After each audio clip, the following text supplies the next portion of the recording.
Welcome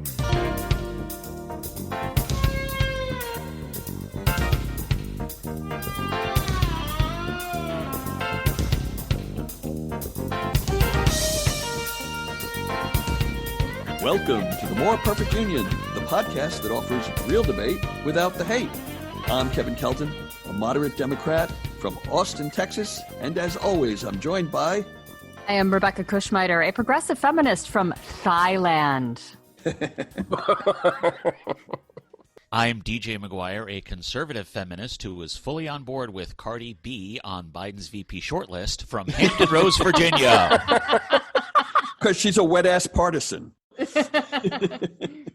I'm Greg Matuzak, a common sense liberal who you can still catch me on TikTok for another 20 minutes, maybe, from Cincinnati, Ohio. Ward Anderson, I am a writer, producer, and animator from Ontario, Canada. And this week we're going to start by talking executive orders. It sounds like a bad movie title, executive order. It sounds like an awesome movie title. Take that Trump, back. So Trump just this weekend took control, or so he thinks, of the debate over extending help to Americans by signing, I think it was 4 executive orders. Guys, what are your thoughts on what Mr. Trump did? Aren't some of them just memoranda? And they don't actually hold force of anything? Only one is an executive order, and 3 are memorandums. Okay. So he issued a strongly worded memo to Congress. Yeah, they do not do anything. I mean, one of them does something a little bit. So which one was the executive order? The one that's the executive order has to do with deferring the student loan payments through the end of the year.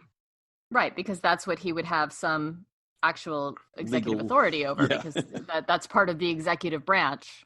I pulled a nerd this week, and I actually read the executive orders. Did anybody else read the actual executive orders? I read the payroll tax deferment and the unemployment insurance orders. I did not read the other 2. Okay. Yeah, this is what I would like the uninsurance one. I would like people to do this week. Take a little time, find the text of the Trump executive orders, especially the one on the unemployment, and then compare that to executive orders, the actual text of executive orders from the Bush administration or the Obama administration or any other modern presidential administration. And the reason that I'm asking you to take the time to do this is, if you go back and read executive orders from other administrations, they're very straightforward. They start off with, in my authority as president of the United States, and then it tells what the president is ordering. If you read a Trump executive order, it's written like one of his rally speeches. It's all about him. And I was surprised to find this. I want to read just a little bit of text from one of his executive orders. This is from the one on unemployment insurance. Because many of the relief programs created by Congress have expired or will expire shortly, my administration and the Republican leadership of the United States Senate have proposed multiple options to continue to provide needed relief for Americans.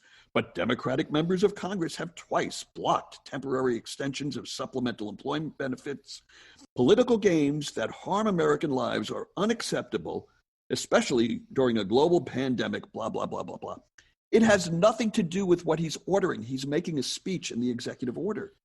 And it just I got to think that the last 3 hours when people were waiting, when he was supposed to talk at around noon yesterday, and he didn't talk until 3, I got to believe he was rewriting those executive orders to put in his own political partisan bullshit. Or rather having Stephen Miller rewrite them. He doesn't do the work himself. Yeah.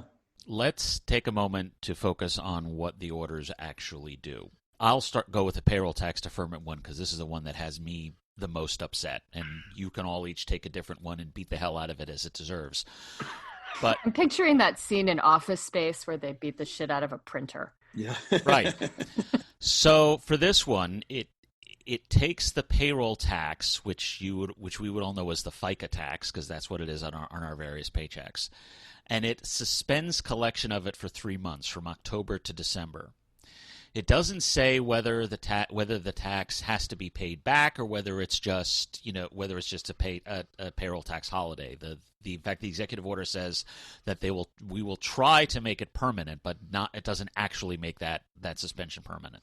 So we have more uncertainty, more complexity in the tax code, less efficiency because in fact this deferment is capped at people making $104,000. If you make over $104,000, you get the full payroll tax hit on you. So you actually, people who make $104,001 will pay more in taxes than people making $103,999. So it's going to discourage labor productivity, discourage higher wages. It basically does everything that we don't want to do to encourage greater business investment, to encourage greater labor productivity. And we're supposed to be happy about it. And the fact that it is potentially a deferral that people would owe a balloon payment on, it doesn't actually solve the cash flow problem because you're giving me this money that I then need to save to pay you back later. It's like a shitty payday loan. The other thing about it is it's not even that, in the fact that the employers can opt out of it. It isn't something that everyone is just going to get. The employers and the states themselves cannot do it if they so choose. A lot of the burden of it falls on the employers as far as the reporting goes and as far as the collection goes. And I don't know how many employers are going to want to do this. And I remember Obama doing this. So I looked it up trying to, was this an executive order? How did he do this? No, Congress did it and Obama signed it. And so it was only 2% of the payroll tax, not the entire payroll tax. So it wasn't this unilateral backdoor way of gutting Social Security and Medicare that Trump is trying to do. I will say that it is very nice to see so many people on the left side of the spectrum suddenly have a healthy respect for congressional prerogatives and looking down at executive orders that are overreach of the executive branch. Okay. It's been a while for you all. Okay. It's good to see it. Okay. We have a complete section of the show called "Let's Take Shots at President Obama." Let's get back because Greg, go ahead. Greg. No. I actually think it's kind of I literally got into a discussion about this that. We rail on Trump pretty hard, and then we get upset when people on the right defend Trump and can't find any problems with him. And we need to be able to look at President Obama, and Lord knows it's easy for us to look at Clinton now and find his faults, but it's good for us to do this and find faults with Obama. There was a lot that he did great, but we have to be able to say there were tons of things that he made mistakes on. Okay, we've now beaten up the payroll tax deferment. Kevin, why don't you start hitting the unemployment insurance one? Go. Yeah, that's the one that I think. Let's do this. Let's go. So the plan is he wants to free up about $44 billion from some government fund. I think it's out of FEMA or something like that, disaster relief. Yeah, at the top of hurricane season, it makes right. Yeah, right on the brink of hurricane season in Florida. He wants to free up to $44 billion to offer $300 a week from the federal government to people who are already receiving $100 or more of unemployment from their state. And then he would like the governors to match that with an additional $100. However, what people don't realize, or people in the media have not said out loud, he has no authority over the governors of the state. He cannot command them to pay certain monies. He can give them monies and say, this is how it needs to be spent, but he cannot tell them how to spend their own money. So people are saying today, oh gosh, Trump, he got in there, he mixed it up, and he extended the unemployment payments, the federal unemployment payments by $400. No, he did not. The Republicans offered $200. He went to $300. Right. Well, I think under the terms of whatever he's trying to use emergency powers. That's why he's pulling from FEMA, and under the terms of whatever act it is that he's calling upon, it has to be a 75-25 split between the federal and the state, and that's why he's laying it on the governors. So, but if the governors can't pay the 25, they might just not accept the payment from the slush fund. And that's the thing that people really need to look at when it comes to this. 25% has to come from the states, okay? so much of these executive orders was obviously done to give Trump supporters something to argue. And it was done to go, look what he's doing. Why are you standing in the way? Look what he did. Why do you oppose this? Look what he's doing, without ever actually meaning to get anything done. These are talking points that were designed to be talking points. And the most glaring evidence of that is that the states that most likely will not be able to meet that 25% are the red states. These are states where their budgets are already shot. They're already taking government subsidies. Many of them are broke. And they're the ones, this is going to happen in red states probably more than blue states, where the states cannot afford to meet that number. Because everyone hears $100, they go, that shouldn't be so hard for the state. Yeah, when it's millions of people, then yes, it will be. Did anyone see Larry Kudlow on CNN's State of the Union this morning?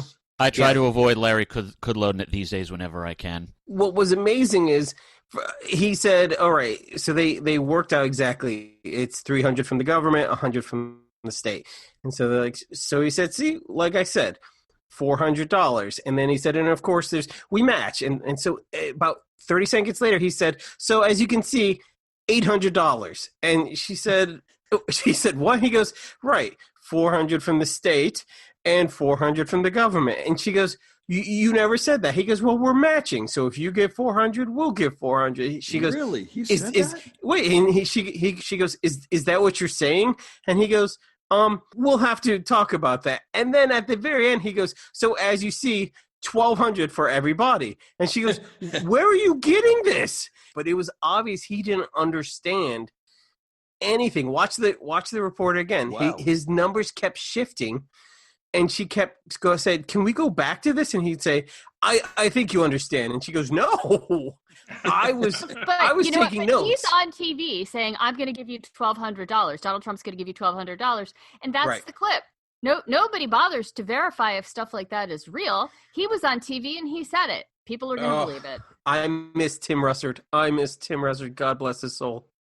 Okay, so speaking of Trump being on TV and saying things, or anyone from the Trump administration being on TV and saying things that turn out not to be factually accurate, did you guys notice a couple of days ago when he was doing one of his mid-afternoon, late afternoon coronavirus task force briefings, they asked him about the Beirut explosion, and he said, oh, well, I talked to the generals, and it wasn't an explosion. It was a bombing. It was definitely a bombing. I'm watching this thing thinking, and he's talking about how they were in a meeting in the Situation Room, and the generals explained it, and I'm thinking, he finally sounds, for this moment, he sounds presidential.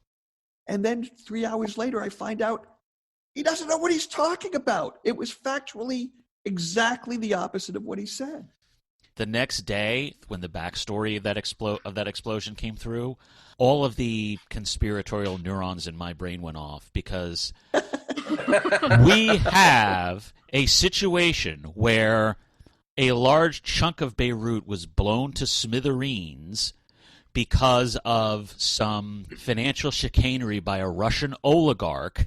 And suddenly Donald Trump tries to throw us all off the scent by saying it's an attack. Okay. No, I did not make that connection, but I do now. Also, it should be noted just real quick, that Trump, during his briefing the other day, lied about signing a bill for veterans that Obama had actually signed in 2014. And finally, a reporter called him out on it and flat out said that's a falsehood. And Trump shut down the briefing and walked out of the room. Yes, because that was his favorite lie. He's lied about that for the entire administration. And Daniel Dale over at the Toronto Star and now at CNN kept noting that it was a lie on Twitter over and over again. And one of the reporters finally called him out on it, and he just walked back into the clubhouse. Well, he's also about to try and say he's signing an executive order that will force insurance companies to cover people regardless of pre-existing conditions, which, Obama signed in 2010. No, he signed the ACA. Let's not which make does that unclear. He signed legislation. That was the whole point of the ACA. That one provision was kind of the whole thing we wanted when we were working on the ACA, and we got it, and now Trump wants to take credit for it while simultaneously suing to overturn it. I have a theory as to why he's doing this. It doesn't have any Russians in it. I'm sorry. Is it that he wants to get reelected and he thinks people are dumb? No. It's because the Trump administration has sued to overturn the entire ACA. It's pending in the courts. And I think they know that that any federal judge appellate court panel would have trouble agreeing to overthrow the entire ACA because they know they're immediately throwing people with pre-existing conditions under the bus. He wants to give them shade so that they can rule in his favor. That's my theory. I'm going to have to side with Rebecca on this. I think people are stupid. And I'll give you a reason. Like in Kentucky, when Governor Bevins was elected, he ran on a whole platform of I will get rid of the ACA, of the mandates, blah, blah, blah. We'll take care of you. And he won overwhelmingly. And the first thing he did was try to get rid of the mandates of everything. And people were like, wait, that affects us? What? And as soon as he did, he's like, yeah, that's what I said I was going to do. And then he had to backwalk on all that stuff because people are stupid. Well, Greg, I think that you just backed Rebecca because, like Joe Biden, you're just into chicks. You're just into women. And wait, are you saying Joe Biden is heterosexual, Kevin? No, I'm trying to make a very ham-fisted transition. I was going to say he's just looking for the. He's just looking for the best person for the job, which just happens at this point to be a woman. Yeah, like Rebecca. Maureen Dowd says this is the first time in 34 years that the Democrats have had a man and a woman on a ticket together. Because apparently Hillary and Tim were something else. Not count. Walter Mondale and Geraldine Ferraro. Right. She says that was the last time. Ago, though. Yeah. Maureen, the New York Times tweeted out the last time there was a man and a woman on a Democratic ticket was Geraldine Ferraro 34 years ago. And Hillary Clinton tweeted, unless Tim Kaine and I had a very, very strong shared hallucination, I think the New York Times needs to fact check. So Maureen Dowd, in writing an article about misogyny in the VP process, committed misogyny in the VP process.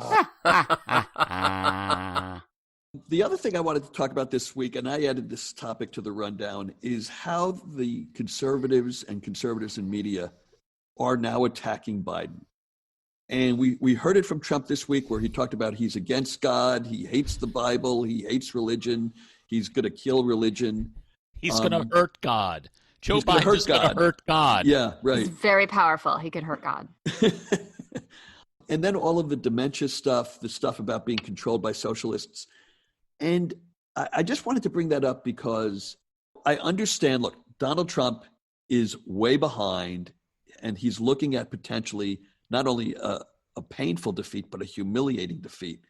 And he's got to do something to turn this around, and so do his supporters in the media. But there needs to be some bounds of decency. And the one that I want to bring up is this idea that Joe Biden has dementia, which is not true. Joe Biden is, he's not as sharp as he was in his 50s or maybe his early 60s. He is not suffering from dementia. But here's my point. Let's say he was. Let's say that Joe Biden was showing the early signs of dementia or Alzheimer's or anything else, and he's running for president. There are ways to bring that up without saying it in a nasty, spiteful, insulting way that is insulting to everyone who actually does have dementia or has a family member who is elderly and is losing their faculties. What I hear in Republican media, and then I see it repeated on Facebook and threads, is stuff you just don't say in mixed company. I don't care that you think he's not the man to be the president of the United States. You don't say it out loud. And how did this country get to the place where making fun of elderly people and making fun of senility and dementia is acceptable? That bothers me. Am I the only one that feels this way? I feel like I'm on a soapbox and you guys can't even see me from. No, actually. Okay, boomer. Yeah, I will give an answer as to why it happened. And why it happened was because 4 years ago, the Trump people threw everything in the kitchen sink at Hillary Clinton. And they won. Including her health. Right, including her health, which she made worse by hiding the fact that she had pneumonia for a weekend. And because they won, because Trump won, They figure, well, if it worked in 2016, it's going to work in 2020. What they have forgotten is that Hillary Clinton, for all of her time in office and for all of her accomplishments, she had a visceral reaction among center-right and center voters across the country that Joe Biden just does not get. People do not elicit it. Yes. Right, elicit. Yeah, people don't despise Joe Biden the way they despised Hillary Clinton. True. And I say this as somebody who voted for her anyway. I didn't like her, but if Joe Biden actually had dementia, the campaign would be leaking about it like a sieve.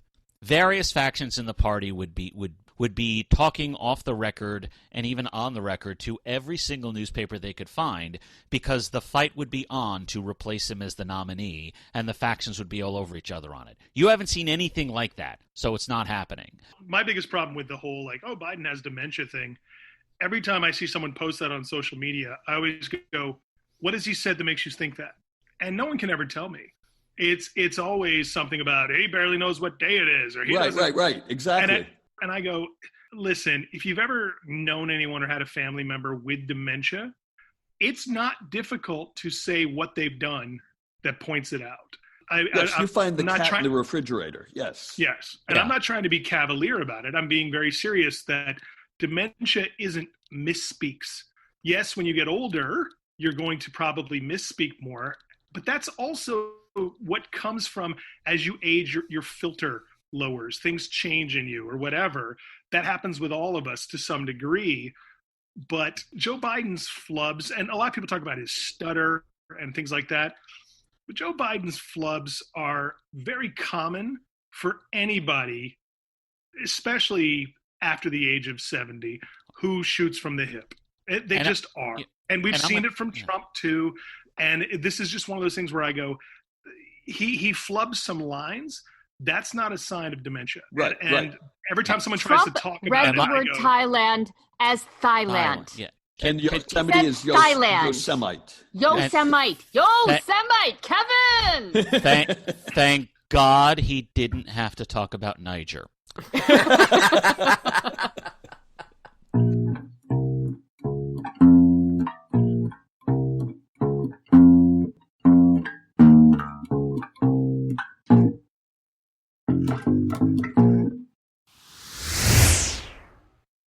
Now, another thing that came up this week was a woman named Letitia James, who happens to be the Attorney General of New York State, announced that she is taking the NRA to court. She's going to try to break up the NRA, the National Rifle Association, and it makes everybody wonder, do you really want to be bringing up the idea of disbanding the NRA right in front of a national election? Greg, what do you think? Was this a smart move on the part of the prosecutor, or a political foot and mouth, or both? Look, I understand that the NRA puts lots of money into even local campaigns. I know Rob Portman gets lots of money from the NRA, and he's a bastard person. Though he's not running for office this year, they give a lot of money to local, state races. But this is a fight we just don't want right now. The right will see this as a Second Amendment issue when it's really just a corruption issue. Yeah. I was riding my horse on that beach with Nova when I saw the Statue of Liberty, and I realized I'd been home all along. I think that was supposed to be Charlton Heston. I'm not entirely sure. All I'm saying about this lawsuit is there was no reason it couldn't have waited till February. Yes. But let me play devil's advocate. Should the Attorney General of New York State be making political calculations if she was ready to bring the case, if the evidence lined up and her prosecutors were ready to go forward? Should she be delaying it purposely till after an election just because of the election? No. I don't know. Ask Jim Comey. No, she should not be. No. And if anybody if any of my fellow conservatives, yes, I still call myself one, still want to throw up this whole this is about destroying the Second Amendment, then I will just start reading from the 160 pages of grift that were involved. I will ask if Wayne LaPierre's $6 million mansion is what you mean by the Second Amendment. I will ask if the Second Amendment requires him to be able to fly his wife and his cousins and nieces and kids around on membership dime. I will ask, do you really want somebody leading an organization who hears about the Parkland shooting and decides, ooh, this is a good chance for me to bilk the membership for a $6 million house and claim it's about security? But DJ, what you are failing to consider is that the membership of the NRA feels the Second Amendment is such a sacrosanct right that Wayne LaPierre's defense of it entitles him to that lifestyle, whether it comes out of their pockets or somebody else's, Vladimir Putin. Okay, so some people may take that position, but others, and again, I really, really dislike the NRA, and I separate that from the Second Amendment. I dislike them as an organization. But that said, I'm playing devil's advocate here. If you're an NRA member, and if you hear what DJ said, DJ's argument, you go, okay, if that's the case, then go and prosecute him for fraud. Go and prosecute him for corruption. Don't break up our organization just because we happen to have one or two executives who, they didn't break up, the Teamsters when they found out that people at the top of the union were taking money and doing things not unsimilar to what LaPierre is Miramax is still going. Hang on. Miramax is still going, yeah. They put the Teamsters under federal jurisdiction for 15 years. Would you rather the NRA be run out of the Attorney General's office? Do you want the NRA headquarters moved to Albany? Is that what they want? Well, that's the alternative. If you're talking about the Teamsters as an example, and we're getting into very kind of nuanced arguments. I know they're going to just say this is clearly a political attack on the NRA and on people who like guns. But the other thing is that I'm friendlier to gun rights, I think, than anybody else here on the podcast. I've actually known a lot of people in the gun rights community. And within the gun rights community, the NRA is not really all that popular. There are a number of organizations out there, the National Gun Rights Association, Gun Owners of America, a couple of others, who actually consider the NRA to be a bunch of establishment grifters. So even within the gun rights community, the support for the NRA is not universal, and I guarantee you there are more than a few organizations who are saying, look what the NRA did, put your money to a real Second Amendment organization, namely insert group here. Damn dirty apes. So, Ward, you've been doing impressions all night long. Do you do an impression of Cardi B? Yeah. Oh, man, you know who's the hottest? Ward Anderson. I read all his books. That's also my impression of Rebecca. So, Rebecca, this week a song came out that is being called WAP, and we can't say the entire name out loud because I guess WAP. We can. What is it? Wet Ass Pussy? Wet Ass Pussy. And this caused some kind of big sensation on Twitter for about 20 minutes. What was the big deal other than the fact that it's got some dirty lingo and talks about sex? Well, I mean, I think first of all, there are a lot of men out there who listen to that song and wait, pussies are supposed to be wet? Oh God. Oh man. And they've come to realize that their sexual prowess is not what they thought it was. My wife had the same question. Take my Kevin, wife, please. Kevin, Rebecca's more right than you think. Rebecca is. I like with dementia, there's some things that don't need to be said.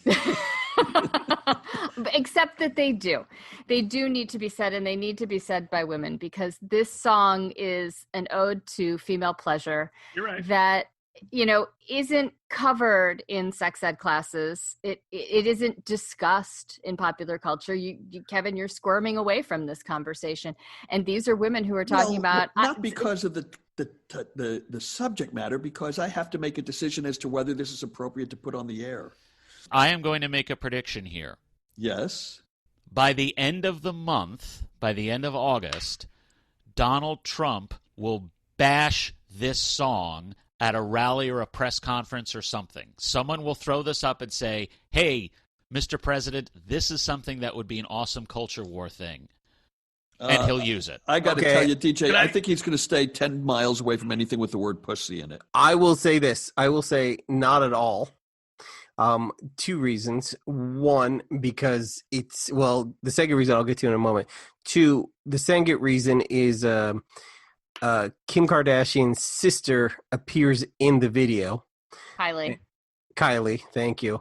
And I think that him having a relationship of some sort with Kanye, and he's going to stay away from this a mile. My first reason being, this is not that big of a deal. We have heard raunchier songs. We have heard from women in hip hop going all the way back to, and yes, I'll get it right this time, Ward, Salt and Peppa. We've heard Lil' Kim. We've heard Debrat. We've heard MC Lyte. We've heard, and that's like my hip hop 90s knowledge right there. And whether they think they're Tipper Gore or whether they think they're just the whole PMRC, this is not anything that spectacular. We've had these discussions with Two Live Crews as nasty as they want to be. Upsetting lyrics in hip hop is not something that the world or pop culture is going to rally behind. If I may, and I'm sorry, and Greg, you're totally right about that, but I want to say this real quick. Rebecca's got a solid point here in the fact that it's not just about explicit lyrics, because we've dealt with explicit lyrics throughout popular culture history, no matter what the thing is, right? I remember when I was in high school and I Want Your Sex wasn't played on certain radio stations. Yeah, I remember that. Just for saying I want your sex, right? But I want to point this out. Men in music have gotten away with explicit, sexual, aggressively sexual lyrics and content forever without controversy. And I don't just mean Two Live Crew. I don't just mean all the, I like them hoes or whatever, I don't mean anything like that. I'm talking about, look at how many popular top 10, top 20, top 40 songs are about older men and younger women. We have for a long time had She's Sexy and 17 and Christine 16 and, I Saw Her Standing There, and all these songs throughout history have been about men with younger women. We've had plenty of music about men conning women, having sex with women, using women, everything like that, that may not contain explicit lyrics, but we're very sexual and we're very much about dominating sexually. And what you have now is this song that, yes, explicit, it's about a woman's pleasure. It's about a woman's perspective, right? When it comes to sex. And yes, at its basest. And that's okay, because men have not only been making base, explicit songs about sexual conquests forever, but they've been doing it under the table, winking at us forever, and this is, I guarantee you, if this had been a song by a male hip hop artist, it would have gone unnoticed. It would not have gotten this kind of controversy, popular or otherwise. It would have just been, another hip hop song talking about, getting that ass or whatever, right? And we've had plenty of that. If you really listen to it, Robin Thicke's Blurred Lines was the big hit of the summer a few years ago. And it was huge. It was an enormous hit. It was before we make this into an anthem about female, about feminism, if you look at the lyrics, she's also talking about getting his money. She's talking about, if you use it right, you'll get a car. So there's a lot in the song that is misogynistic coming from a woman. And please tell me I'm wrong about that. Wait, it's misogynistic for a guy to be so dumb that he'll give you a car just because you give him a good night in bed? Ask for a car while you ride that blank. Who's the stupid one in that situation? The person asking for the car? That's where I'm headed. Blank A1, just like his credit. I'm not standing on a soapbox. I'm just saying, y'all are a gender who have paid more for chicken wings if a girl in a tight t-shirt serves them. Rebecca, I was a manager for Hooters for 5 years. Was that when you were married? And it's not even like the girl in the shirt likes you. Well, that company baffles me. I'm like, the food's not that great. You're paying extra because she's wearing a shirt. You can't touch her. She doesn't like you. Nope. You want to know something? You want to know something that people never believe, but it's solely true. I went to work for Hooters when I came out of university. I didn't know what I wanted to do with my life. I was trying to get into entertainment, but struggling. And my parents tell me, get a real job and all this. And I went to work for Hooters because they actually made the best money offer. But oddly, and I tell people this to this day, I go, you'd be surprised how feminist an organization that place actually is. It's sure. one of the. If you rely on women Yep. as your main source of labor Yep. and as your main source of marketing, Yep. you have to treat them well because they understand their value to the company. But it's more than just that. It is, they firmly believe that the Hooters girls are their business, that's made them profitable, that's made them big, and they will not humor anything that might make them look bad, that might make them uncomfortable, that might make them. I also trained with Marriott, and I was also trained with Chili's and these other organizations. Hooters put me through weeks of sexual harassment training before I worked there, because they were like, I got pretty good at sexually harassing people. Yeah. But they're really big on that, and they were really big on, yes, we know that sex appeal is what brings people in, but what we're offering is a titillating kind of sex appeal. And that's also why Hooters never gets really raunchy or anything like that. But they were like, we want it to be like you think of a 1981 beach bar in Florida where the girl is just wearing that because it's Florida, because that's where it started, and blah, blah, blah. Hooters is a PG-13 gentleman's club. That's all it is. If it's even PG-13, because it's so like harmless in the long run. But on top of that, they were really big on, the Hooter girls get treated with respect. They're more important than you are. They told us in management training, they're like, we'll get another one of you. It's easier to find you. And they were really big on that and protecting them. And I will say this, it's, of all the restaurant companies out there, it's got more women in C-suite positions than any other restaurant company. Do they promote from within? Yes, they do. Nice. And that's one of the things. The vice president of Hooters, when I was there, was a woman who started as a waitress. So she started as one of the Hooter girls. And the sexual harassment training was done by a former Hooters girl who now works for the company in training and development or whatever, or she did then. This has been 20 years ago, 25 years ago. But even though I can't tell you that I frequent them now or whatever, and I know why people would or wouldn't like them, even my aunt was behind it, because she went, feminism includes giving women the choice to do this if they want to do that. And and it was a company that, even though, yes, it used sex appeal to get attention, they were like, but we're also all about the women. And they promoted from within, and they made it really big about that. And they were very zero tolerance when it came to any sexual harassment or whatever. Yeah, and Rebecca, they're really not that overpriced. Yeah, but they bred their wings, and that's the worst. Yeah, we do. Yeah, they did do that. Just order them naked. That's what I used to do. And they're not bad wings if you order them naked. I can see that. You're looking at someone who orders wings in like the 25 to 50 range. I'm from Buffalo. I know what I'm doing here. Well, here's the good news. You send your man to Hooters to get his little jollies. He eats 25 to 50 deep-fried breaded wings. Not breaded. He develops heart disease. He dies early, and you get all his money. That's feminism. Wow. Did I learn correctly today, Rebecca? Yes. And if you haven't seen the video for WAP, it really is something. Yeah.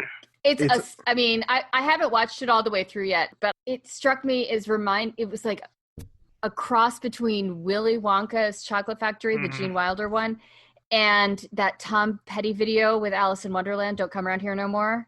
Mm-hmm. Do you remember that video? I'm going to tell you this.